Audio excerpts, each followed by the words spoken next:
Եթերում Սուրանկյունն է, որի նպատակը արդարության բացահայտումն է, որովհետև լավ է արդար գործի ծառա լինել, քան անարդարի տեր։ Ես Վայա Ղազարյանս եւ Սուրանկյան ստեղծագործական խումբը բարի ուշ երեկո ենք մաղթում ձեզ։ Խորհրդարանական ընտրություններին մեկ շաբաթ է մնացել։ Դեռ վաղ է ընտրարշավին վերջնական գնահատական տալը, բայց արդեն երևում է, որ ֆավորիտ քաղաքական ուժերի քարոզչական հիմնական խաղաքարտը Ադրբեջանի հետ հարաբերություններն են։ Իշխող քաղաքական ուժը խաղաղություն է խոստանում հայտարարելով, թե որոշ մրցակիցների հաղթանակի դեպքում պատերազմ է լինելու, մրցակիցներն էլ պնդում են, թե վերընտրվելու դեպքում պատերազմում պարտված իշխանությունները շարունակելու են հլու հնազանդ կատարել Ադրբեջանի պահանջները։ Ադրբեջանի պահանջները ասելով հիմնականում նկատի ունեն 300,000 ադրբեջանցիների Հայաստան տեղափոխվելը։ Իդեպ համամիտ եմ այն փորձագետների հետ, որոնք կոչ են անում այս թեմայի մասին խոսելիս չօգտագործել ադրբեջանցիների վերադարձ անհարկի ու վտանգավոր տերմինը։ Այդ երբ է Հայաստանում 300,000 ադրբեջանցի բնակվել, որ հիմա էլ վերադառնա։ Խնդիրն այստեղ այլ է։ Որքան էլ խաղաղության օրակարգին ոչ համահունչ է, Հայաստանի տարածքային ամբողջականությունը ճանաչած Ալիևը Հայաստանի տարածքը համարում է պատմական ադրբեջանական հող, հայտարարելով, թե ժամանակն է, որ ադրբեջանցիները վերադառնան իրենց հայրենիք։ Ու միայն խոսքերով չի սահմանափակվում։ Առաջիկայում Նախիջևանում կազմակերպելու է վերադարձ Արևմտյան Ադրբեջան փառատոն կոնգրեսը, որտեղ խոսելու են այսպես կոչված Արևմտյան Ադրբեջանի իրողությունների, պատմական ժառանգության եւ վերադարձի հեռանկարների մասին։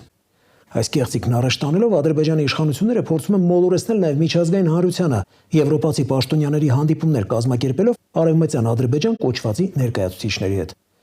Ու որքան էլ Հայաստանի իշխանությունները պնդեն, թե փակել են թեման, զուգահեռաբար փակելով նաեւ հայերի վերադարձի հարցը, փաստն այն է, որ Ադրբեջանում փակ են համարում միայն հայերի վերադարձի թեման։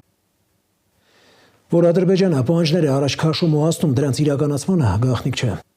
Բավական է հիշել, թե ում զինված ուժերի հետ քաշելով տեղի ունեցավ սահմանազատումը, այն պարագայում, երբ ադրբեջանցիները օկուպացրել են Հայաստանի ինքնիշխան տարածքները, կամ օրինակ Հայաստանի սահմանադրության փոփոխության պահանջը, որը ըստ Բաքվի տարածքային պահանջներ է ներառում, այն դեպքում, երբ հենց Ադրբեջանի սահմանադրության մեջ կան տարածքային պահանջներ Հայաստանի նկատմամբ։ Դե իսկ Ալիևի հերթական պահանջը, թե Ադրբեջանի քաղաքացին չպետք է տեսնի հայ սահմանապահի երեսը, արդեն տեղ է գտել թրիփ փաստաթղթերում։ Օրերս Երևանում Հայաստանի եւ Միացյալ Նահանգների միջև ստորագրված համաձայնագրում նշված է, որ Հայաստանը համաձայնում է օգտվել մասնավոր օպերատորների ծառայություններից թրիփի գոտի սահմանային անցակետերում հաճախորդների առերես սպասարկման ծառայություններ մատուցելու համար։ Այս խնդիրների մասին ենք զրուցել թուրքագետ Վարուժան Գեղամյանի հետ։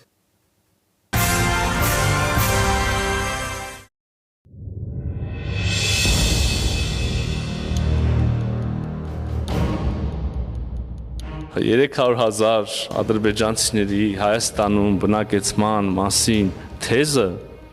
հիվանդ երևակայության արդյունք է։ В конце 80-х 1980-ից 90-ական թվականների սկզբին Հայաստանից տեղահանված 300,000 ադրբեջանցիների համայնքը պաշտոնապես դիմել է Հայաստանի ղեկավարությանը, կոչ անելով իրենց համար ստեղծել վերադարձի եւ վերաինտեգրման համապատասխան պայմաններ։ Մենք Ադրբեջանի հետ երբեք նման հարց չենք քննարկել եւ չենք քննարկում։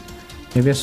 ուզում եմ ասել նաեւ, որ արդեն ձեզ հայտնի ժամանակներից մենք Ադրբեջանի հետ չենք քննարկում նաեւ Ղարաբաղի հայերի վերադարձի հարց, Բաքվի հայերի վերադարձի հարց։ Եթե ամեն դեպքում 300,000 ադրբեջանցիներ կան Հայաստան, հնարավոր Դա մտածածին բան, այդպիսի բան չի լինի։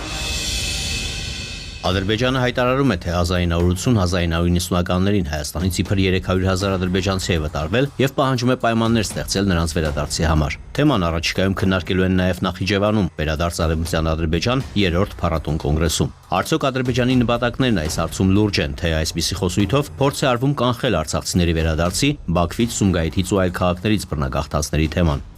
Ադրբեջանի կողմից Արևմտյան Ադրբեջան եւ Արևմտյան Ադրբեջան վերադարձ հայցակարգերը ամբողջությամբ արհեստածին են եւ կեղծ են։ Չնայած այդ հանգամանքին, այնուամենայնիվ Ադրբեջանը ամբողջությամբ եւ լիարժեք կերպով այս ծրագրերը ներառել է իր արտաքին քաղաքական զինանոցում։ Դրանք օգտագործում են Հայաստանի եւ հայության նկատմամբ ճնշում բանեցնելու, Հայաստանի պետության վրա ճնշում գործադրելու եւ ավելի հեռահար տարածաշրջանում ադրբեջանա-թուրքական ազդեցության ծավալները մեծացնելու համար։ Այսինքն չնայած այն հանգամանքին, որ այդ վերադարձի եւ կամ ընդհանրապես այս տարածքում իբր ինչ որ Արևմտյան Ադրբեջան գոյություն ունենալու փաստը նույնիսկ քննարկել իմաստ չկա, որտեղ դա ամբողջությամբ հակագիտական է եւ հակասում է ճշմարտությանը, այնուամենայնիվ պետք է հասկանալ, որ Ադրբեջանը չափազանց լուրջ է մոտենում այս գործիքին, շատ լավ գիտակցելով, որ դա արհեստածին է, բայց շատ լավ գիտակցելով, որ դա արդյունավետ է։ Հետեւաբար որևէ պարագայում չի կարելի անտեսել Ադրբեջանում եւ Ադրբեջանի կողմից միջազգային տարաբնույթ հարթակներում այս թեմայի արտացման խնդիրներին, դրանք անմիջական վտանգ են պարունակում թե Հայաստանի Հանրապետության նկատմամբ եւ թե հայության նկատմամբ։ Անդրադառնալով Բաքվի կողմից շրջանառվող ադրբեջանցիների Հայաստան վերադարձի խնդրին, Հայաստանի արտգործնախարարը հայտարարել է, որ Ադրբեջանի այդ օրակարգն առնվազն չի նպաստում խաղաղությանը։ Վարչապետն էլ հավաստիացրել է, թե այդ հարցը փակել են հայերի վերադարձի թեման փակելով։ Որքանով է իրավաչափ ու համարժեք պաշտոնական Երևանի արձագանքը։ Այն հայտարարությունները, որ պարբերաբար արվում են Հայաստանի իշխանությունների կողմից, որոնք կոչված են հավաստիացնել, որ թեման փակ է, ամբողջությամբ հակասում է իրականությանը, որովհետև Ադրբեջանով զբաղվող մասնագետները կարող են բերել տասնյակ ու հարյուրավոր ապացույցներ, որոնք ցույց են տալիս, որ ցավոք սրտի Ադրբեջանում այսպես կոչված Արևմտյան Ադրբեջանի թեման իր նաև վերադարձի, այսպես կոմպոնենտով, վերադարձի բաղադրիչով ոչ միայն փակված չէ, այլ ընդհակառակը ամեն օր ընդունում է ել ավելի մեծ, ավելի հիմնավոր եւ ավելի ինստիտուցիոնալ բնույթ։ Եվ սա դրսևորում ունի եւ Ադրբեջանի ներսում եւ Ադրբեջանի տարածքից դուրս։ Պատահական չէ, որ ցավոք սրտի վերջին տարիներին այս արհեստական Արևմտյան Ադրբեջան համայնքի ներկայացուցիչների հետ արդեն հանդիպում են օրինակ Եվրամիության ներկայացուցիչները, իսկ այս Արևմտյան ադրբեջանցիների խնդիրներով սկսում են զբաղվել ՄԱԿ-ի տարբեր դեռևս բարեբախտաբար ոչ այնքան կենտրոնական, բայց այնուամենայնիվ որոշ մարմիններ։ Թեպետ օրերս Երևանում ստորագրված TRIP նախագծի վերաբերյալ ռազմավարական համագործակցության շրջանակային համաձայնագրում նշվում է, որ Հայաստանը պահպանում է լիակատար ինքնիշխանություն եւ իրավազորություն իր սահմանների եւ մաքսային գործառույթների նկատմամբ, այդուհանդերձ կրկին ընդգծվում է, որ սահմանային անցակետերում հաճախորդների առերես սպասարկումն իրականացնելու են մասնավոր օպերատորները։ Այս եւ այլ կետերը վերլուծելով կարելի է համարել, որ Ադրբեջանի պահանջները կատարվեցին եւ TRIP-ը գործելու է միջանցքի տրամաբանությամբ։ Ըստ էության այո, որովհետև Ադրբեջանը եւ Թուրքիան միջանցք ասելով նկատի ունեին առաջին հերթին հատուկ կարգավիճակ ունեցող ճանապարհ, այսինքն ճանապարհ, որի կարգավորումները տարբերվում են Հայաստանի մնացած այլ ճանապարհներից։ Եվ փաստացի այստեղ մենք TRIP անվան տակ տեսնում ենք հենց այդպիսի իրավիճակ, երբ որ Հայաստանի A կետից B կետ գնացող ճանապարհը տարբերվելու է Հայաստանի մնացած այլ ճանապարհներից։ Սա ոչ այլ ինչ է, քան հատուկ կարգավիճակ, որը եւ նախադեպ է միջանցքային տրամաբանության համար։ Եվ պատահական չէ, որ Ադրբեջանում ու Թուրքիայում շարունակում են, այդ թվում նաև 2025 թվականի օգոստոս 8-ից հետո այս ճանապարհը կոչել Զանգեզուրի միջանցք արհեստածին անունով, որը հուշում է, որ իրենց ընկալումը հենց այդպիսին է։ Իրենք տեսնում են, որ այո, չեն հասել առավելագույնին, որ դա ամբողջությամբ լինի թուրքական վերահսկողության ներքո, ինչպես իրենք էին ուզում անխոչնդոտ ճանապարհային հաղորդակցություն, բայց այնուամենայնիվ նախադեպը ստեղծված է այս պահին, որ երրորդ երկիր լինի այդ ճանապարհի շահարգործման մեջ այս կամ այն կերպ ներգրաված։ Հիմա այս պահին դա Միացյալ Նահանգներն են, վաղը կարող է փոխվել, ասենք Թրամփի վարչակազմը, իր փոխարեն գա մի այլ վարչակազմ, որը հետաքրքրված չլինի Թրամփի ուղին զարգացնելով, եւ օրինակ Ադրբեջանը եւ Թուրքիան կարող են ասել նախորդ կարգավորումը ենթադրում էր երրորդ երկրի ներկայություն, հիմա էլ պետք է լինի երրորդ երկրի ներկայություն։ Օրինակ պետք է լինի Թուրքիան, օրինակ այդտեղ պետք է լինեն թուրքական ընկերություններ, որտեղ այդ ճանապարհը ունի ստրատեգիական նշանակություն։ Այսինքն նախադեպը ստեղծված է ցավոք սրտի, եւ այդ նախադեպի հիմքի վրա Թուրքիան եւ Ադրբեջանը շարունակել են հետագայում իրենց պայմանները փորձել թելադրել այս ճանապարհի համար, որ իրենց համար ներկայացնում է գերրազմավարական նշանակություն եւ ավելին է, քան պարզապես տնտեսական հանգույցը, այն քաղաքական ծրագիր է։ Եվ այստեղ ես մեջբերում եմ Ռաջեփ Թայիփ Էրդողանին, Թուրքիայի նախագահ, եւ Ադրբեջանի նախագահ Իլհամ Ալիևին։ Որ երկրներն են շահելու TRIP-ի գործարկումից, արդյոք այն օգուտ բերելու է Հայաստանի Հանրապետությանը, թե այս նախագծի իրականացմամբ հաղորդակցության ուղիների ապաշրջափակման թեման մղվելու է երկրորդ պլան։ Նախ պետք է հասկանալ, որ որևէ STAP գիտահեն հաշվարկ գոյություն չունի, թե ինչ իրական տնտեսական եկամուտներ կարող է ապահովել այս ճանապարհը։ Ավելին արկա որոշ փոքր հետազոտությունները ցույց են տալիս, որ լավագույն պարագայում Հայաստանի Հանրապետությունը, այդ թվում նաև TRIP-ի շրջանակներում կնքված այդ 27-73% համամասնության պահպանման պարագայում տարեկան ունենալու է ընդամենը 10-ից 15 միլիոն դոլար եկամուտ, ընդամենը 10-ից 15 միլիոն։ Խոսքը եթե միայն գումարի մասն ենք խոսում եւ եթե խոսում ենք ընդամենը բեռների անցման մասին, բայց միևնույն ժամանակ պետք է հիշել, որ Թուրքիա եւ Ադրբեջանի համար եւ ընդհանրապես տարածաշրջանի բոլոր դերակատարների համար այս ճանապարհային հանգույցը ճանապարհի մասին չէ։ Այն քաղաքական, աշխարհաքաղաքական, գեոպոլիտիկ նախագիծ է, գեոպոլիտիկ աշխարհքաղաքական հետևանքներով։ Պետք է ծանոթ անել այդ նախագծին, այսպես ընդառաջ գնալուց առաջ, ասենք պայմանական 10-15 միլիոնը եւ այն հնարավոր ռիսկերը, որոնք առկա են։ Իսկ այդ ռիսկերը չնկատել հնարավոր չէ, նույնիսկ անձայն աչքով։ Հետաբար այստեղ շատ դժվար է ասել արդյոք Հայաստանը որևէ բան կշահի թե ոչ, բայց հաստատ կարող ենք ասել, որ Հայաստանը ստանում է խնդիրների նոր փաթեթ, այդ թվում իր անմիջական հարևանների, մասնապես Իրանի Իսլամական Հանրապետության հետ։ Եվ սա արդեն իսկ խիստ մտահոգիչ է։ Ովքեր եւ ինչպես կարող են զսպել Ադրբեջանի ցավալապաշտական նկրտումները, որ դեպքում հնարավոր կլինի պնդել, որ Հայաստանի եւ Ադրբեջանի միջև հաստատվել է կայուն եւ տևական խաղաղություն։ Այդ երկու հասկացությունները այս տարածաշրջանի համար ստեղծված չեն, պայմանավորված այս տարածաշրջանի առանձնահատկություններով։ Երբ որ քո բոլոր կողմերում պատերազմներ են, հակամարտություններ են, շահերի բախում է եւ այլն, մտածել, որ դու կարող ես լինել խաղաղության կղզյակ ու ոչ մի խնդրեմ չունենալ, հատկապես երբ որ քո երկու հարևաններից մեկը Թուրքիան է, մյուսը Իրանն է, երրորդը Ադրբեջանը, դա մեղմ ասած քաղաքական միամտություն եւ կարճատեսություն է։ Հետևաբար կարելի է խոսել միայն անվտանգային միջավայրի մասին, այլ ոչ թե տևական ու, չգիտեմ, կայուն խաղաղություն ոչինչ չասող արտահայտության մասին։ Հայաստանը անվտանգային լրջագույն մարտահրավերներ ունի եւ այդ մարտահրավերները հնարավոր չէ լուծել ոչ թղթերով, ոչ հնարավոր է լուծել գեղեցիկ փաթեթավորված խոսքերով եւ ոչ էլ միայն ցանկությամբ, որ մենք ունենանք անվտանգություն։ Այդ անվտանգությունը այս տարածաշրջանում հնարավոր է ապահովել բազմաթիվ գործոնների համադրմամբ, բայց այդ գործոններից հնարավոր չէ չառանձնացնել, առաջին տեղում չդնել մեկ կարևորը։ Այն է ռազմական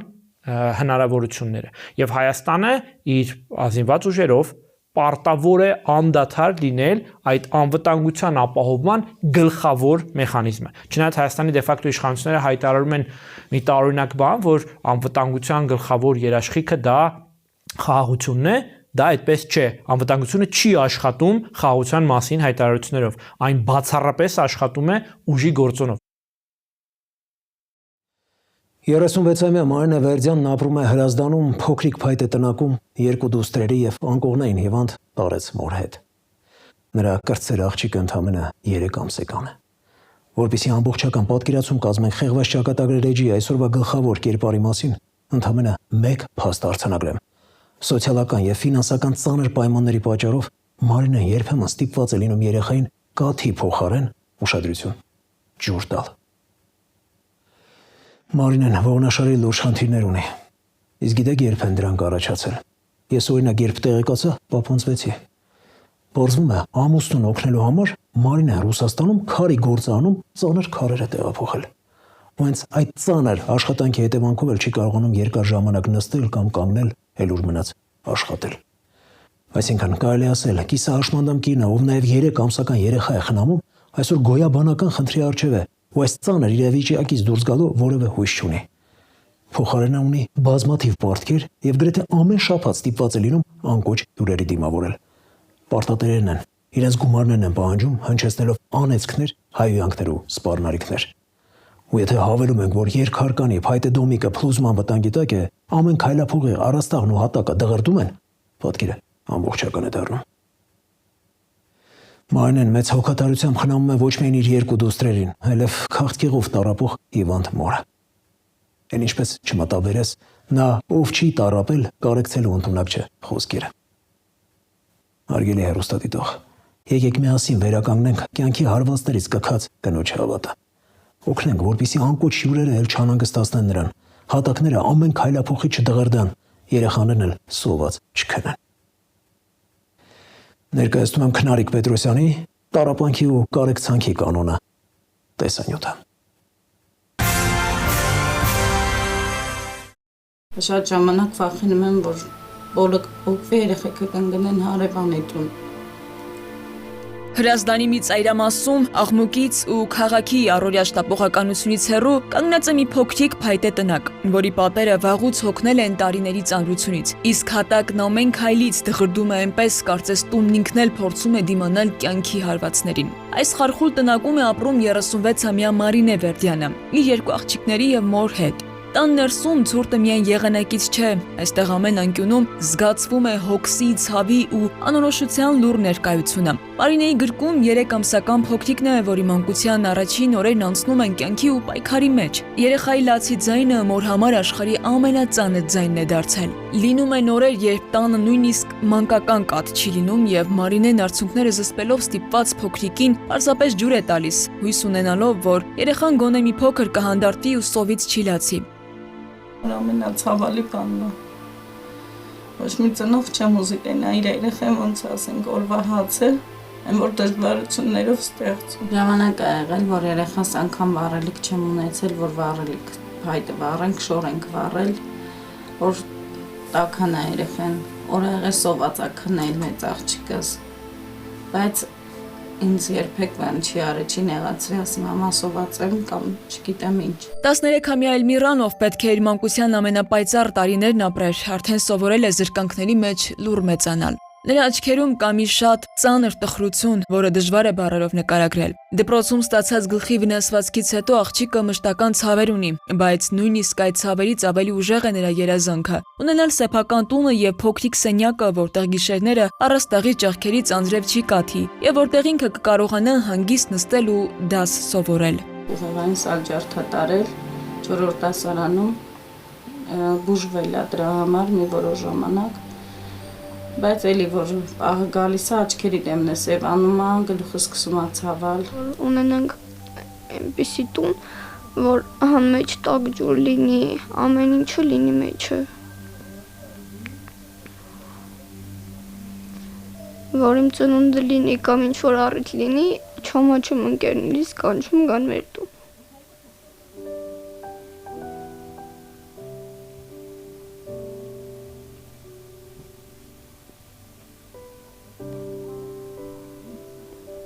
Արդեն սովորել է մորը չանհանգստացնել, նա հաճախ ասում է, թե կուշտ է, նույնիսկ այն ժամանակ, երբ ամբողջ օրը գրեթե ոչինչ չի կերել։ Այդ իրավիճակը Մարինեին ներսից քանդում է, ասում է ամեն գիշեր Աստծուց միայն մի բան է խնդրում, որ իր երեխաները գոնե կուշտ քնեն։ Բայց շատ գիշերներ այս փոքրիկ տանը երեխաները քնում են ոչ թե հեքիաթ լսելով, այլ սովը հաղթահարելու փորձով։ Ժամանակ ա եղել, ես իրան ասել եմ, գումար եմ տվել, որ իրան հաց առնի դպրոցում ինքը չի առել։ Ինքը բերել է ասել է մամա անեսի տեղ կառնես կխմես։ Մի հատ ծնունդ ա եղել, որ պետք է ինձ կամ տատիկին ուրախացնի, ինքը բան է արել, ասենք կոպեկ 50 դրամով հավաքել է մի հատ տորտ առի կամ մի հատ ինչ-որ կամ որ ուրախացնի մեզ։ Երևի իմ նման մամա չկա, որ իր համար չկարենա իր երեխան մի բան ուզի ինքը կճվի։ Երանի են մամաների, որ իրանց երեխեքի մոտ չեն կճվում։ Որ տունը ջուր չունենք, մաման գնում է դեպի ջուրը բերում է ու լվանում է։ Սառը ջուրով։ Չէ, տատինց տնից տաք ջուր է բերում ու լվանում է։ Ձեռքով է լվանում։ Հա։ Իսկ լողանալը ձեր։ Լողանալը այդ մենք տատի տուն ենք լողանում, որտեղ տեղ չկա լողանալու։ Ընտանիքի հայրը այժմ նրանց կողքին չէ։ Առողջական ծանր խնդիրների պատճառով նա մեկնել է բուժման։ Աղիքային հիվանդություն ունի եւ տան ամբողջ հոգսը մնացել է Մարինեի ուսերին, բայց նա վաղուց արդեն ուժասպառ է եղել։ Խնդիրներով ա եղել, քույրը տարել է, որ բուժման տեղեկություն չունենք ոչ մի բանից, թե որտեղ է ինչա, նես չի, որ մենք վատ ենք եղել իրար հետ։ Եկավ ասեց հիվանդատանում եմ բուժման։ Թաբր դա տարա բուժման, ինչ արա 3 ամիսա, 4 ամիսա չկա։ Բայց լավ տղայել է, վատ չել է, որ ասենք վատ այլ է։ Տարիներ առաջ, երբ ընտանիքի վիճակը առավել ծանր էր, Մարինեն մեկնել է Ռուսաստան ամուսնուն օգնելու եւ երեխաների հացը ապահովելու համար։ Նա աշխատել է քարի գործարանում տղամարդկանց հետ հավասար ծանր քարեր տեղափոխելով, հաճախ միայնակ բարձրացնելով այնպիսի բեռներ, որոնց տեղաշարժելն անգամ առողջ տղամարդկանց համար է դժվար եղել։ Այդ աշխատանքի ծանրությունն այսօր մնացել է նրա մարմնի վրա, որպես անդառնալի ցավ։ Մարինեն ողնաշարի լուրջ խնդիրներ ունի, չի կարողանում երկար նստել, երկար կանգնել, աշխատել, բայց ստիպված է ամեն օր պայքարել։ Մայրերը սովորաբար նույնիսկ իրենց վերջին ուժով են ապրում, միայն թե երեխաները չկոտրվեն։ Ինձ առողջություն լինի, որ ես կարողանամ գոնե չգանվեմ աթոռին, մնամ աթոռին, պատկերացրեք ինձ ժամանակ է լինում, որ ես չեմ կարողանում քայլել էլ անգամ։ Ահա որ ձևի եմ, որ սեղմում արդեն ոտքից։ Տանը անկողներին պառկած է նաև Մարինեի 70-ամյա մայրը, ով ուռուցքային ծանր հիվանդություն ունի։ Ծեր կինը հաճախ լուր նայում է առաստաղին, որի փայտերը կարծես ամեն օր մի փոքր ավելի են ծռվում։ Նրա դեղերը չեն կարողանում գնել, թոշակն ու երեխաների չնչին նպաստը հազիվ սնունդին է բավականացնում։ Ռակը ուռուցք ունեմ։ Վիրահատել եմ, բայց էլի լավ չեմ։ Չեմ ուզում մամայս էլ կորցնել։ Պապայճուն եմ, մամայս էլ չեմ ուզում կորցնել։ Իմ միակույսի հիմա մնամ։ Ռստուպներ է տալիս, շատ ժամանակ միդոկալում եմ սրսկում, անգամ սկորի եմ շշուտ զանգում, որ գոնեկան այդ ցավերս կարողանամ մեղմանալ։ Չեմ կարող, իրոք ծանգեղ չեմ կարողանում։ Մաս որ թուլացած է եղել, ես եմ գրկել տարել այդ հեղի վիճակով։ Երկհարկանի տնակը թվում է, ուր որը կփլվի։ Պատերը ճաքել են, դույլեր կանտան ամեն անկյունում։ Առաստաղից եկող ջուրն է այստեղ հավաքվում։ Հատակը շարժվում է, իսկ առաստաղն այնպես է դղրդում, որ գիշերները երեխաները վախից վեր են թռչում։ Բայց այս տան ամենածանր ձայնը ոչ թե փայտերի ճռոցն է, այլ դռան թակոցները։ Ամեն օր գալիս են պարտատերերը։ Փախացնում են, ասենք, գալիս են կռիվ են անում։ Եթե իմ հարևանները չլինեն, կարող է եւ ինչ-որ մի հատ վնասել տան։ Դա է դիագնոզանդած գալի ասում են փողը տուր, ինձ չի հետաքրքրում, որտեղից ուզում ես վերցրա տուր։ Պարտքա տերել եկա, որ ասենք տենում են, որ մաման չի կարում, տենց մի քիչ համբերում են։ Պարտկարա, պարտյուրա, պարտկա եկավ տակվա։ Էլմիրան շարադրություն է գրում մեր տունը վերնագրով, բայց սպիտակ էջը դեռ դատարկ է, որովհետև գուցե այս փոքրիկ աղջիկը վաղուց մոռացել է, թե ինչ տեսք ունի իրական տունը։ Երբ մյուս երեխաները գրում են լույսերի, նվերների ու ընտանեկան ուրախ երեկոների մասին, Էլմիրան լուր նայում է դատարկ թղթին, որովհետև իր ընտանիքում ամեն օրը պայքար է, ապրելու, գոյատևելու հերթական դժվարությունը հաղթահարելու պայքար։ Այսօր այնքան եմ ես նեղված, որ ես սաղին ուզում եմ դիմեմ, որ ինձ օգնի, թե տենց բարի մարդ կա, օգնեն ես այս բարքերիցս պրծնեմ, ես իմ երեխեքին որ կարողանամ պահեմ։ Այս ընտանիքը այսօր ոչ միայն ֆինանսական օգնության կարիք ունի, այլ նաև մարդկային ջերմության, հոգատարության ու վստահության, որ իրենք մենակ չեն։ Գուցե ինչ-որ մեկի համար փոքր համարվող աջակցությունը այստեղ կարող է դառնալ նոր կյանք սկսելու հնարավորություն։ Գուցե հենց մի բարի ձեռք կարող է օգնել, որ Էլմիրայի մեր տունը շարադրության դատարկ էջը մի օր վերջապես լցվի։ Քնարիկ Պետրոսյան, Տիգրան Հունանյան, Սուրանկյուն։ Թողարկման երկրորդ հատվածում կներկայացնենք ագրոէկոլոգիայի բաժին դիմել է միայն մեկ հոգի։ 53 մասնագիտություն ունի ընդամենը մեկ դիմորդ։ Այստեղ լավ գիտեն, որ գյուղատնտեսական մասնագիտություններն այլևս գրավիչ չեն։ Այն հին մարդիկ են մնացել, որ անասնաբուժեր են։ Տարիքը 55-ից բարձր է, ֆիզիկապես ծանր ու ռիսկային աշխատանք է։ Փոքր չատերի մոտ ատելություն է առաջանում։ Ամենածանր հարվածը ստացավ, երբ կառավարությունն օպտիմալացումով փակեց գյուղնախարարությունը։ Այդ հետաքրքրությունը առաջին հերթին պիտի ձևավորի պետությունը։ Համակարգային խնդիրներն այդպես էլ չեն լուծում, ասում են փորձագետները։ Եթե ինչ-որ տեղ դիմորդ չկա, դա չի նշանակում, որ այդ աշխատանքը կարևոր չէ։ Արհեստական բանականությանը հրահանգ տալով հարցը չենք լուծի, կադրային սովը կշարունակի թակել դուռը։ Հնարավոր է մի օր արթնանանք եւ մեր շուրջը բժիշկներ չլինեն։ Խոտ հնձիչի սովորական շարժիչը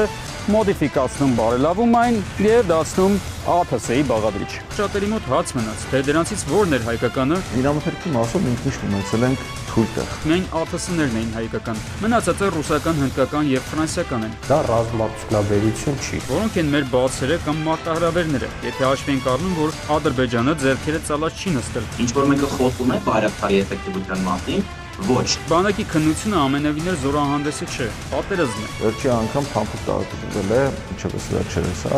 2006 թվականին։ Իսկ ինչ է անհրաժեշտ ինքնաբավ արտադրություն ունենալու համար։ Այն մասնագիտությունները, որոնք որ պետք է ռազմարտությունաբերություններին, որ փակվում են։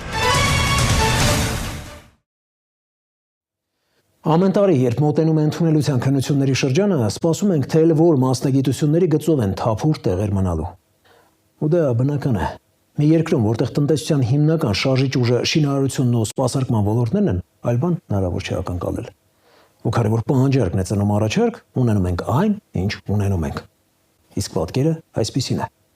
Պաշտոնական տվյալներով այս տարի 31 բուհի 119 մասնագիտության համար ուշադրություն հայտեր չկան։ 22 բուհի 53 մասնագիտություն ունի ընդամենը 1 դիմորդ։ Օրինակ, ազգային ագրարային համալսարան ագրոէկոլոգ դառնալու համար դիմել է միայն 1 հոգի։ Նույնը պատկեր այդ համալսարանի 4 այլ մասնագիտությունների դեպքում։ Ասել է, թե պետությունն այդպես էլ չի կարողանում այս մասնագիտությունները գրավիչ դարձնել երիտասարդների համար։ Կարծնեք, չի կարողանում, թե չի ցանկանում։ Դժվար է ասել, քանի որ օբյեկտիվ պատճառներից բացի կան նաև սուբյեկտիվ գործոններ։ Նկատի ունեմ փաստը, որ գյուղատնտեսական աշխատանքը գրավիչի անգամ գյուղում մեծացած երիտասարդի համար, քանի որ մանկուց տեսել է, թե ինչպիսի տաժանակիր չարչարանքներ են կրում իր ծնողներն ու համագյուղացիները։ Ինչ վերաբերում է օբյեկտիվ պատճառներին։ Կարծում եմ շատերը կռահեցին, թե որն է առաջնայինը։ Կարող եք ասել, թե սարերի ու անտառների մեր երկրում երբ անտերության մատնվեց ռազմավարական նշանակություն ունեցող գյուղատնտեսության ոլորտը։ Այո, երբ կառավարության օպտիմալացման արդյունքում փակվեց գյուղնախարարությունը։ Որքան էլ կրթական գերատեսչությունը լինի ոլորտի լիազոր մարմինը, գյուղնախարարությունն այն հարթակն էր, որը ամբողջ ոլորտը ապահով էր պահում։ Ու պետք չէ զարմանալ, թե ինչու են դատարկվում հատկապես սահմանամերձ մարզերը, ինչու են գյուղատնտեսությանն առնչվող մասնագիտությունների տեղերը թափուր մնում։ Էդուարդ Պողոսյանի տեսանյութը վերնագրել ենք Գյուղնախի կողպումն ու դառը պտուղները։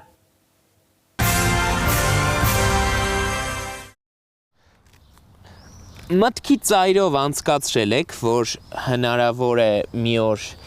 արթնանանք եւ մեր շուրջը բժիշկներ չլինեն։ Հնարավոր չէ, չէ՞։ Իսկ գյուղատնտեսներ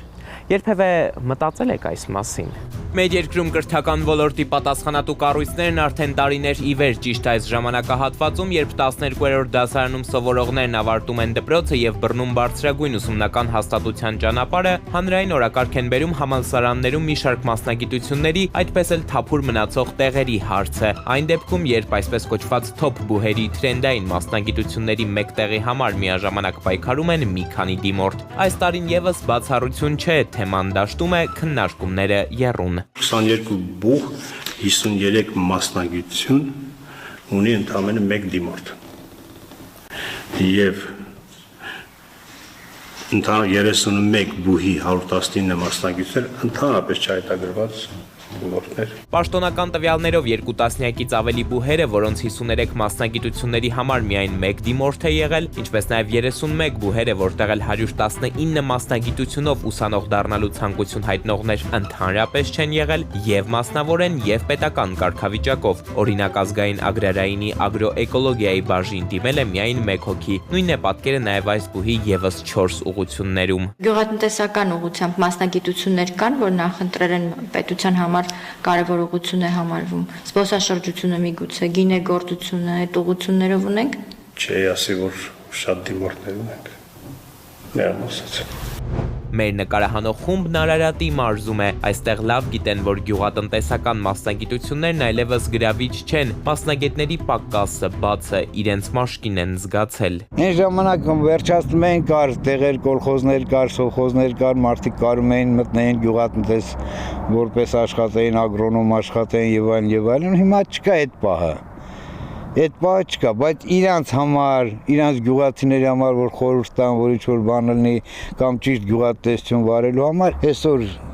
այն հին մարդիկ են մնացել, որ անասնաբուժեր են։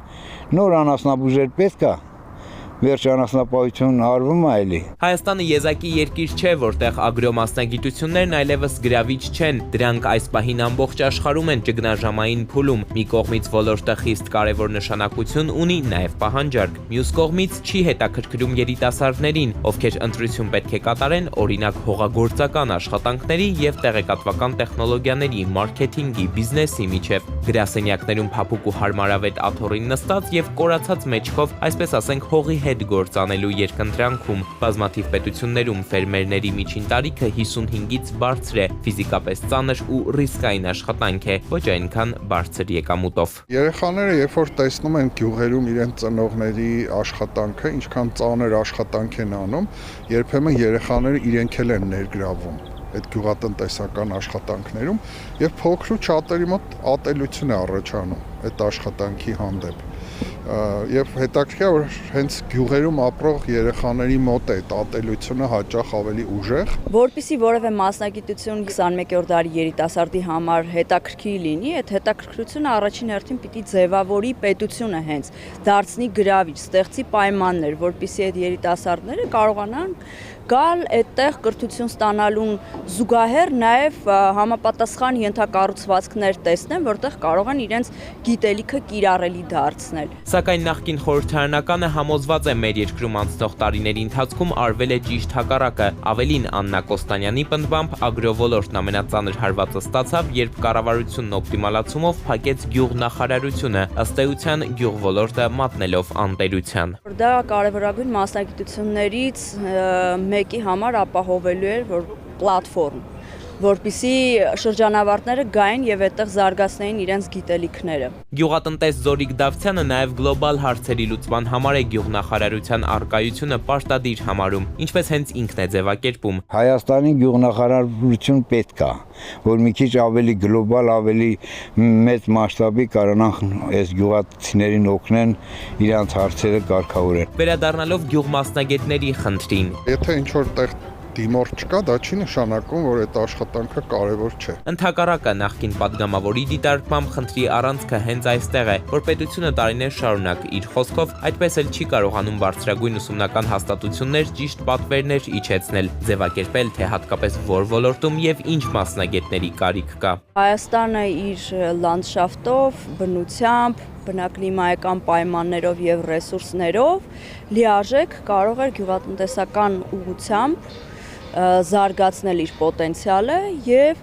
ինչու ոչ, ես վստահ եմ, դա կարող էր նաեւ ծանրակշիռ տոկոս զբաղեցնել Հայաստանի տնտեսական զարգացման հարցում։ Միայն թե փաստացի տեղային միջամտությունները համակարգային խնդիրներն այդպես էլ չեն լուծում, ասում են փորձագետները, նկատի առնելով այն բազմաթիվ առավելությունները, որոնք պետությունն այս տարիներին սահմանել է գյուղմասնագիտություններով սովորող ուսանողների համար, փորձելով ընդգծել դրանց գրավչությունը, անվճար տեղեր, բարձր կրթաթոշակ, հիշեցնեմ, տարիներ առաջ նույնիսկ առանց քննություն հանձնելու որոշ բաժիններ ընդունվելու, այստեղ տեղավորվելու հնարավորություն ընձեռեցին դիմորդները։ Երբ որ մենք ասում ենք այգեգործություն կամ գյուղատնտեսություն, ինչ որ հին մեթոդներ, մեթոդաբանություն ենք պատկերացնում, մինչդեռ աշխարհի առաջատար երկրներում իդեալական ձևով է մշակված այդ կուլտուրան։ Մենք ինչու դա չենք անում։ Գրավիչ չի, որովհետև այդ նույն տեխնոլոգիաները չեն բերում եւ չեն կիրառում հենց գյուղատնտեսության զարգացման մեջ։ Հիմա ընտրություններից հետո արդեն սկսվելու է բուհերի միավորման գործընթաց եւ հասկանալի է, որ նաեւ կա խոստում, որ կրթությունը մեծ մասամբ լինելու է անվճար։ Այսինքն ուսանողների մեծ մասը անվճար է սովորելու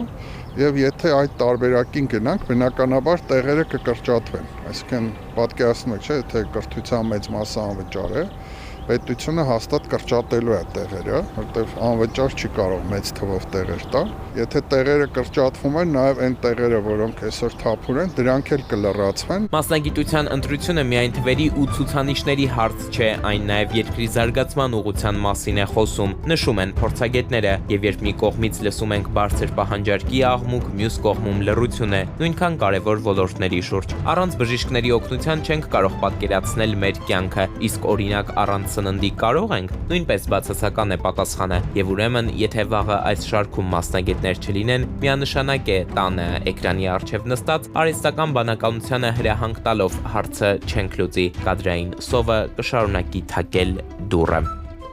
Էդուարդ Պողոսյան, Տիգրան Հունանյան, Անդրանիկ Ներկարարյան, Սուրանգյուն։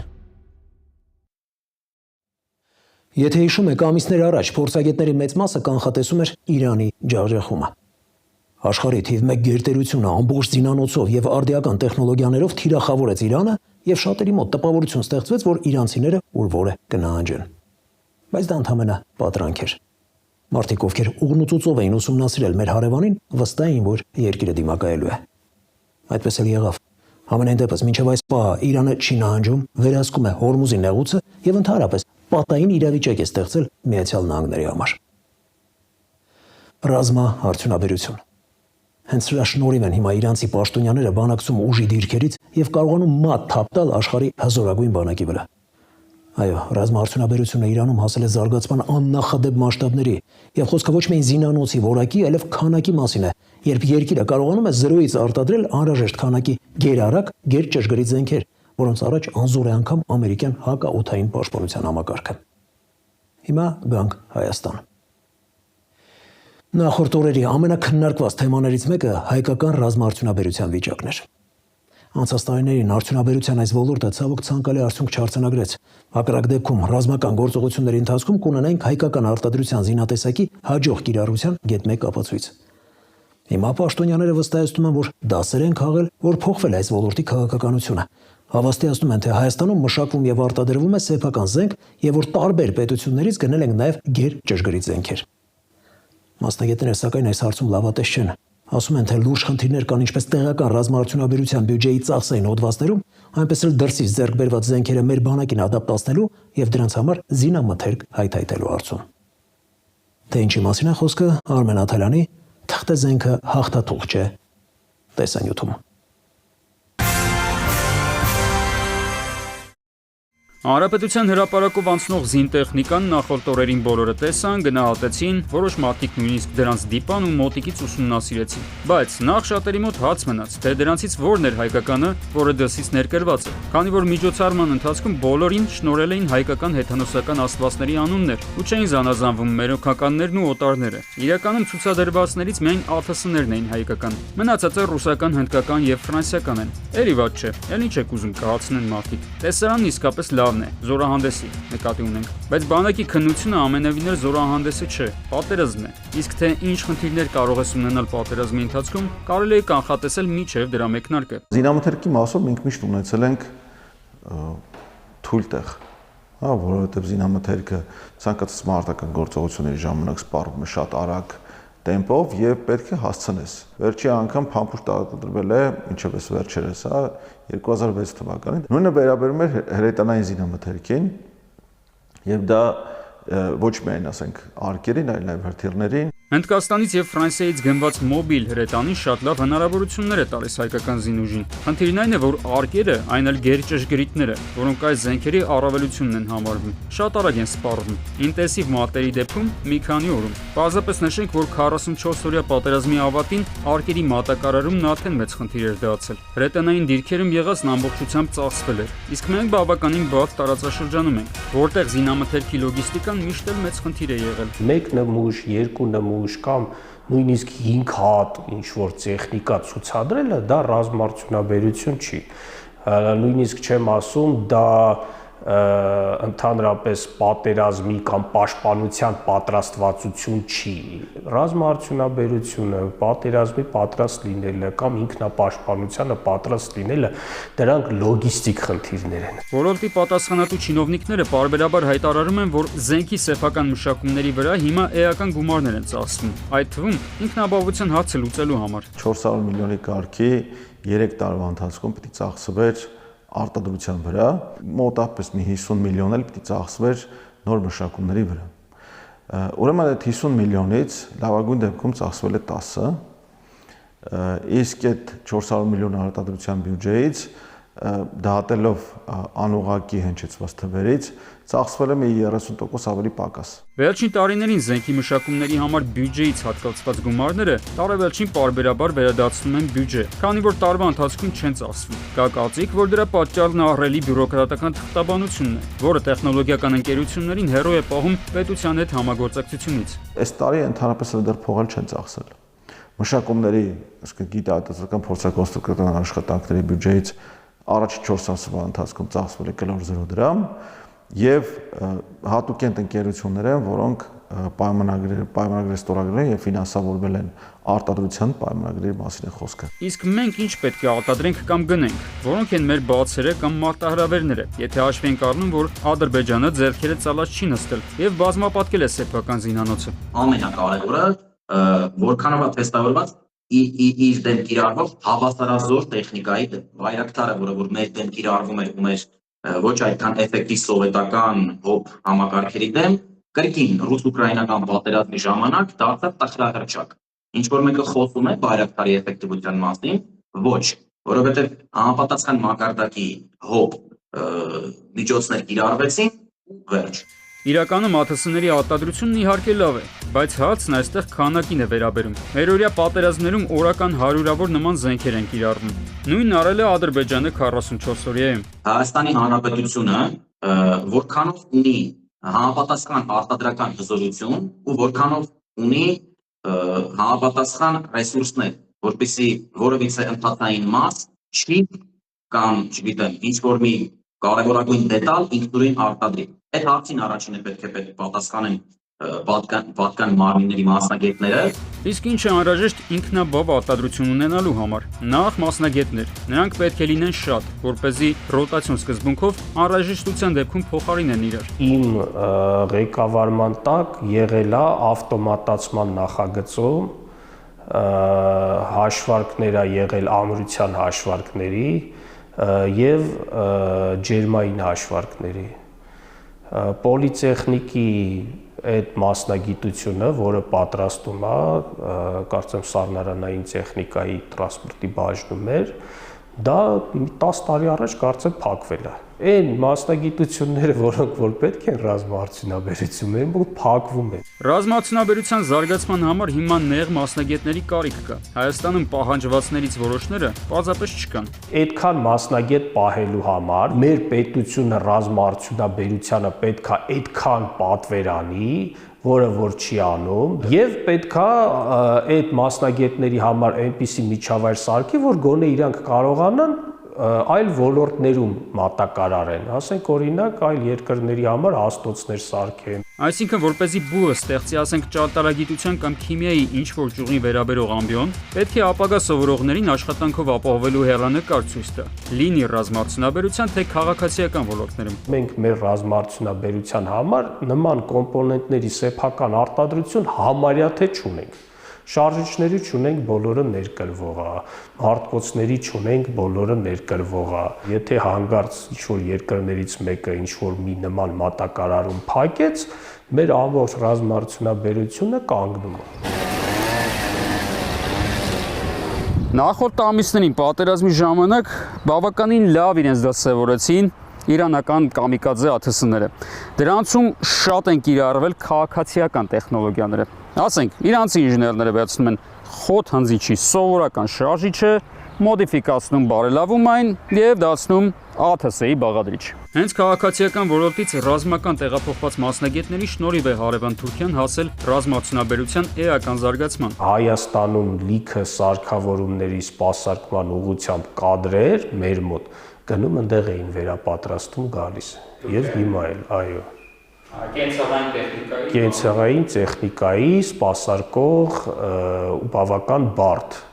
վերելակներ, էսկալատորներ եւ այլն եւ այլն։ Կա եւս մեկ խնդիր, որը ռազմաարդյունաբերության եւ զենքի գնման հետ ձեռք-ձեռքի է գնում։ Խոսքը զորավարժությունների մասին է, որոնք վերջին տարիներին չափազանց քիչ են անցկացվել Հայաստանում։ Նոր գնված ու արտադրված զինատեսակները հենց վարժանքների ընթացքում են փորձարկվում ու ներդաշնակվում, քանի որ ռուսական, հնդկական, ֆրանսիական եւ հայկական զենքերը մեկ համակարգում աշխատեցնելը չափազանց բարդ process է։ Արմեն Աթալյան, Տիգրան Հունանյան, Սուրանկյուն։ Կհանդիպենք քիչ անց։ Երեխեք ջան, թե դուք ինչ մեղք ունեք մեծերի անզգուշության, ճանապարհային երթևեկի կանոնները չպահպանելու համար։ 12 վիրավոր մեծ երեխեք էլ կան, հա։ Այն մարդ, երկուսն էլ նենց հարմար էին տեղավորվել դաշտում, որ չէր կարողանում հասկանալ, թե իրականում ինչ է կատարվել րոպեներ առաջ։ Հիմք ընդունելով փաստը, որ Lexus-ի վարորդը 26-ամյա Նիկոլայը ղեկին հարբած է եղել, սկսում ես լիքը այլ վարկածներ մտածել։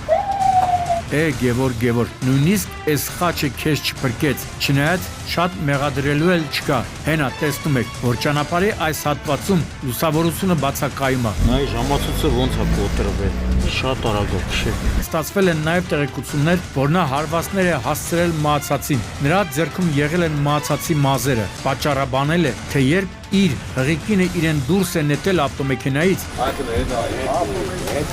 շտաբօգնության բրիգադը ժամանել է, որպեսզի տեղափոխի Պարսիկ երիտասարդի կիսամոխրացած մարմինը, որոնք քրշեջները հայտնաբերել են կրակը մարելուց հետո։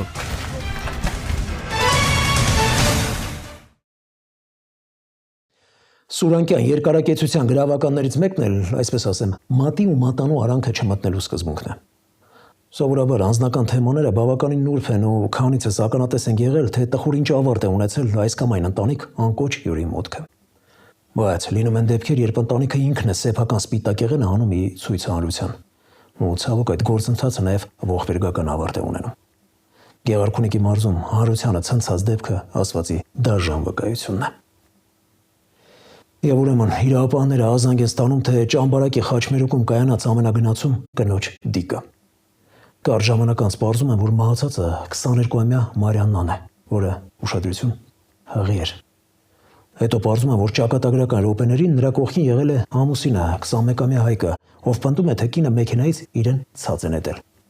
Նրա խոսքերը սակայն իրավապահներին արժանավատ չեն թվում, ու հետաքննության ընթացքում կնոջ մարմնի վրա հայտնաբերում են հարվածների հետքեր, իսկ տղամարդու ձեռքում մահացածի մազերը։ Հետո պարզում են, որ երիտասարդը եղել է ոչ սթափ, առանց վարորդական իրավունքի վկայականի, որ նախկինում դատապարտվել է եւ հաշվառված է ոստիկանությունում ընտանեկան բռնություն կատարելու համար։ Մի խոսքով, եթե քննությամբ հիմնավորվի սպանության կամ ինքնասպանության հասցնելու վարկածը,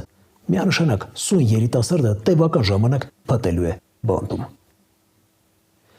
Երբ մեքենայի ղեկին խմած վարորդ է, աստված մի արած վթարի դեպքում, անգամ եթե նա բացարձակ անմեղ լինի, միևնույն է, մեղավորության սլաքը առաջին հերթին իր ուղղությամբ է թեքվելու։ Ասենք գիշերը ժամը 2-ին Lexus-ի ու մոտոցիկլետի բախման մեղավորին նախաքննությունը դեռ չի պարզել, բայց հաշվի առնելով հանգամանքը, որ Lexus-ի վարորդը հարբած է եղել, ցանկացած ողջամիտ մարդ առաջին հենց նրան է մեղադրում պատահարի համար, որը խլել է մոտոցիկլավարի կյանքը։ Կասկած չկա, որ նման դեպքերը ավելի են հաճախակի անալու, որովհետև վարորդական իրավունքի զրկվածներին խոստացել են առանց քննության վերականգնել վկայականները։ Այդպես է, եթե հանցանքը չի ստանում համապատասխան պատիժ, անպայման կրկնվում է։ Անցած օրերի քրեական քրոնիկոնը, դժբախտ պատահարներն ու ավտովթարները, Գագիկ Շամշյանի լրացերն ու չպատժող օրենքը տեսանյութում։ Այ ժողովուրդ ջան, ապրում ենք մի ժամանակահատվածում, երբ քրեական քրոնիկոնի դժբախտ պատահարների, ինքնավթարների ու ավտովթարների պակաս չկա։ Պաշտոնապես հայտարարում եմ, որ իմ գործունեության մոտ քառորդ դարի ընթացքում երբեք այսքան ծանրաբեռնված չեմ եղել։ Իսկ դա նշանակում է, որ երկրի վիճակը վատ է, շատ վատ։ Դո չգիտեմ մտքերով ընկնում են ու գնում գաբարլամիշն լինում, դո հարբած ղեկին նստում ու մահացու վթարի ենթարկում մոտոցիկլավարին։ Դո հողի կնոջ այդ մեքենայի մեջ վեճի են բռնվում, հետո այդ կնոջը մահացած են գտնում, դո էլ թքած են ունենում հակահրդեհային անվտանգության կանոնների վրա, ինչի համար կյանքով են պատասխան տալիս։ Մի խոսքով, բոլոր ժանրերը առկա են, չէ, ժողովուրդ ջան, մենք հաստատ անդունդն ենք գլորվում։ Ու մինչև կմանրամասնեմ թվարկածս դեպքերը, առաջարկում եմ տեղափոխվել Երևան-Սևան-Իջևան ճանապարհի 105-րդ կիլոմետր, իսկ ավելի կոնկրետ Թեղուտ բնակավայրի վարչական տարածք, որտեղ իրիկնադեմին իրար են ողջագուրվել խորհրդային ու ռուսական արտադրության մետաղե նժույգները, ավելի ճիշտ ծերուկները։ Նույնիսկ անզեն աչքով էլ նկատելի է, իսկ հավաքվածները նաև հաստատեցին այդ վարկածը, որ Վիլիսը ոչ տարել, ոչ բերել է, մտել է լադայի մեջ։ Համաձայն եմ, մի քիչ լավ չհնչեց, բայց անունը ինչ ուզում եք դրեք, միևնույն է, իրականությունից հեռու չես փախչի։ 12 վիրավոր Դիլիջան, չէ, Դիլիջանի բկեն, չէ տարե։ Մեջը երեխեք էլ կան, հա։ Կարևորը կյանքերին վտանգ չլինի այն մարդ։ Երեխաները որն է, վթարի հետևանքով ուշադրություն, 12 հոգի տեղափոխվել է Դիլիջան բժշկական կենտրոն։ Այն իմ հայտնի Զակոն Պոտնլսցին բարակապակցությունը նաև այս դեպքում է սազական։ Նկատի ունեմ հանգամանքը, որ թարսի պես մեքենաներում լիքը մարդ է եղել։ Հետաքրքրվեցի, իսկ ծանր վիճակում մարդիկ կային, պատասխանեցին, որ այո, բայց հաշվի առնելով հանգամանքը, որ մինչև օրս վատ լուր այս վթարի առնչությամբ Դիլիջան բժշկական կենտրոնից չենք ստացել, կարելի է ենթադրել ավելի ճիշտ հուսալ, որ դեպքը ողբերգական չի եղել։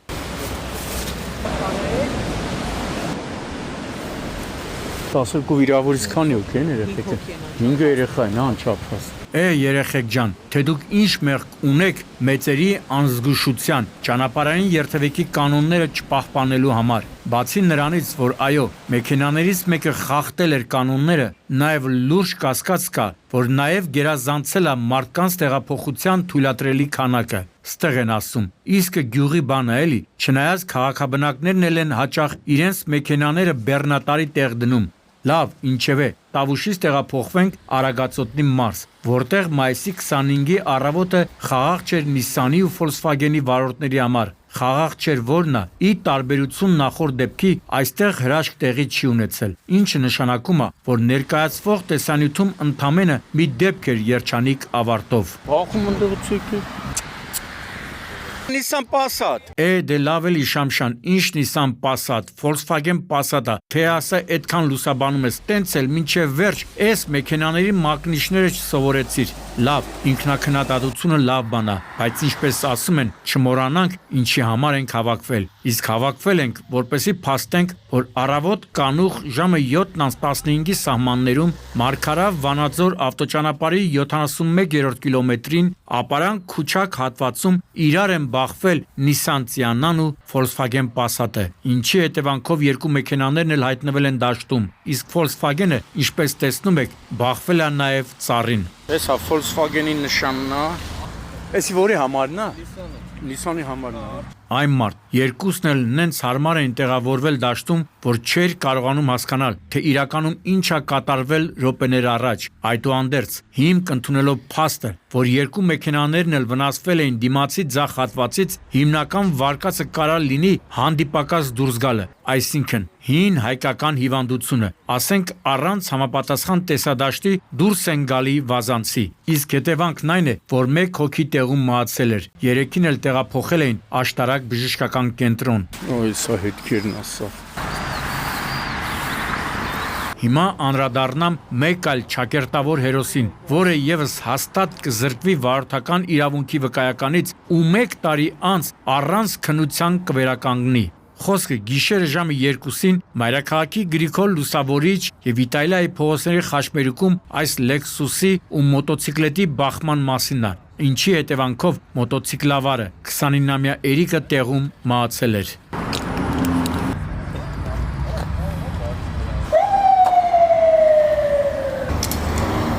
Դե առաջին հայացքից թվում է թե խաչմերուկ է, հաստատ էլի երկու կողմից էլ փորձել են դեղին լույսի տակով անցնել։ Գուցե, ասեմ ավելին, այս վարկածը երևի թե ամենահավանականն է, սակայն հիմք ընդունելով փաստը, որ Lexus-ի վարորդը 26-ամյա Նիկոլայը ղեկին հարբած է եղել, սկսում ես լիքը այլ վարկածներ մտածել։ Մտածում ես, որ եթե հարբած է, դրանից ինչ ասես կարող է սпасել։ Այո, պարոնայք վարորդներ, եթե ոչ ստապ վիճակում նստում եք մեքենայի ղեկին ու դառնում վթարի, առավել եւս մահացու վթարի մասնակից, դուք եք համարվում գլխավոր մեղավորը։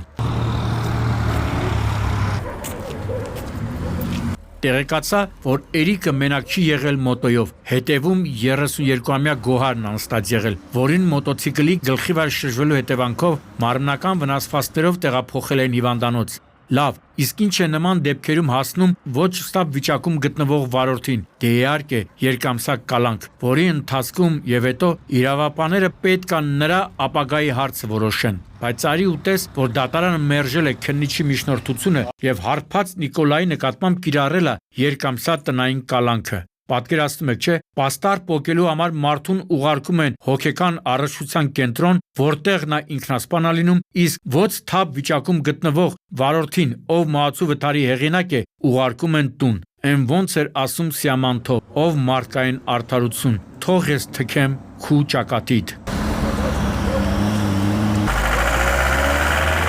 Նախքան մյուս աղաղակող պատմությունը ներկայացնելը ճամփա բռնենք Արագածոտնի մարզ, ավելի ստույգ Երևան-Վանաձոր ավտոճանապարհի Մուղնի բնակավայրի վարչական տարածք, գիշերվա միլիոննա, ժամը 1:30, 40-45 րոպե առաջ ստեղ դժբախտություն ա տեղի ունեցել, դժբախտության հեղինակի անունն էլ Գևորգ, ով 31 տարեկանը եւ իր Kia Magnish-ի մեքենայով անցնելիս ա եղել ու չի նկատել 47-ամյա Արմանին։ Գևորգ, նույնիսկ այս խաչը քեզ չփրկեց, չնայած շատ մեղադրելու էլ չկա։ Հենա տեսնում եք, որ ճանապարհի այս հատվածում լուսավորությունը բացակայում է ու բավական աստեղ ասենք մուգ հագուստով որևէ մեկը փորձի կտրել ճանապարհը այս ճակատագրին կարժանանա։ Հետևաբար քնչական մարմինը դեռ պետքա պարզի, թե ով է տեղի ունեցած ողբերգության հիմնական մեղավորը։ Ոչ, ամենևին էլ նպատակ չունեմ արդարացնելու Գևորգին, անկախ ամեն ինչից պետքա ուշ ժամին վարորդը զգոնությունը կրկնապատկի, այլ ոչ թե գազի սեղմակը տանջի։ Միայն հավելեմ, որ երիտասարդը փախուստի չի դիմել, ենթարկվել է սթափության փորձաքննության, պարզվել է, որ սթափա։ Այ կոշիկ, քանի մետր թռած կլինի։ Մոտ 18 մետր։ Նայ ժամացույցը ոնց է կոտրվել։ Շատ արագ է քշե։ Այս էլ մի թայնա։ Այնի 18 մետր, այդտեղից դե մի 6 մետր կլինի, չէ՞։ Շատ էլ կլինի։ Այ մարդ, միշտ փորձել ենք մատի ու մատանու արանքը չմտնենք, այսինքն չենք խառնվել ուրիշների ընտանեկան գործերին, բայց ինչպես ասում են, եթե դու չես զբաղվում, քեզնով են զբաղվում, թե ասա ում էի մի կտոր հաստվել, որ ստիպված եղա նման տխուր պատմության ականատեսը լինել, բայց ամեն ինչի մասին հերթականությամբ։ Եվ ուրեմն, կեսգիշերից 10 րոպե անց իրավապանները տեղեկություն են ստանում, որ Երևան-Սևան-Իջևան ավտոճանապարհի Ճամբարակի խաչմերուկում, խաչմերուկ օբյեկտի դիմաց կայանված յաշիկում դիկա։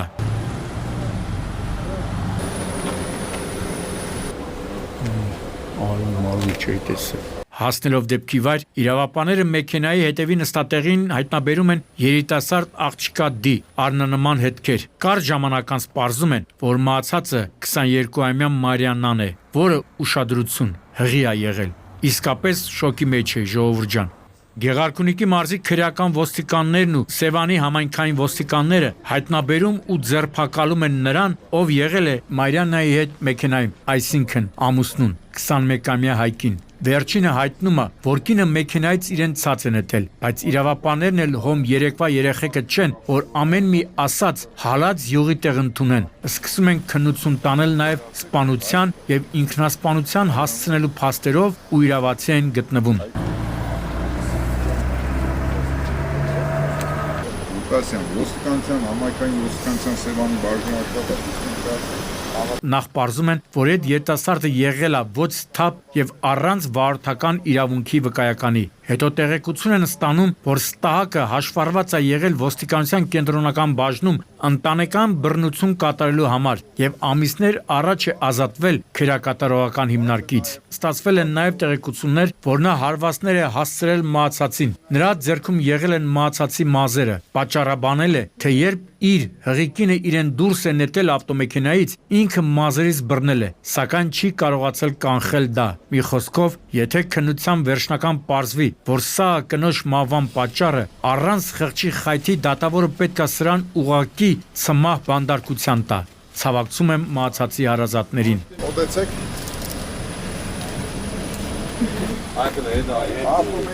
Ավտոմեքենայի հետամասում արտարեկանոց դիսև արտուսներով, սև պաբատով։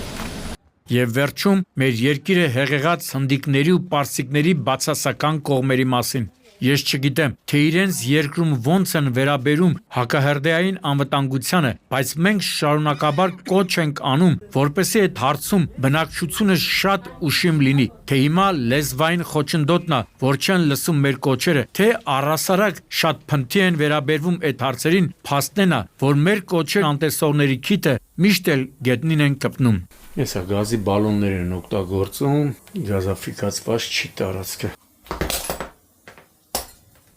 Միասեք, էս ինչի է նման։ Մալացիա Սեբաստիա վարչական շրջանի Շերամի փողոցում ենք, ամառանոցային առաջին տարածքում գտնվող վագոն տնակում։ Ժամը 17:10-ի սահմաններում 112 օպերատիվ կառավարման կենտրոն ահազանգ է ստացվում, որ նշված հասցեում խոշոր հրդեհ է բռնկվել եւ անհրաժեշտ է հրշեջների ներկայությունը։ Հրշեջները իհարկե ժամանակին հասնում են։ Ավելին, մինչև նրանց գալը հարևաններն են կենաց մահու պայքար մղում տարածվող հրդեհի դեմ, բայց անդառնալից խուսափել չի ստացվում։ Ստեղել էլի կրակը միջով, ստեղ հասել է էլի։ Շտաբօգնության բրիգադը ժամանել է, որպեսզի տեղափոխի Պարսիկ երիտասարդի կիսամոխրացած մարմինը, որոնք հրշեջները հայտնաբերել են կրակը մարելուց հետո։ Սա է գինը, որ վճարվում է հրդեհային անվտանգության կանոնների անտեսման հետևանքով, իսկ տվյալ դեպքում սխալ են շահագործել 3 կիլոգրամանոց գազաբալոնը, հենց որի պայթունի հետևանքով էլ հրդեհ բռնկվել եւ այն կայծակնային արագությամբ տարածվել։ Հարգելի ժողովուրդ, կրակը կատակել չի սիրում։ Մի փորձեք ձեր բախտը։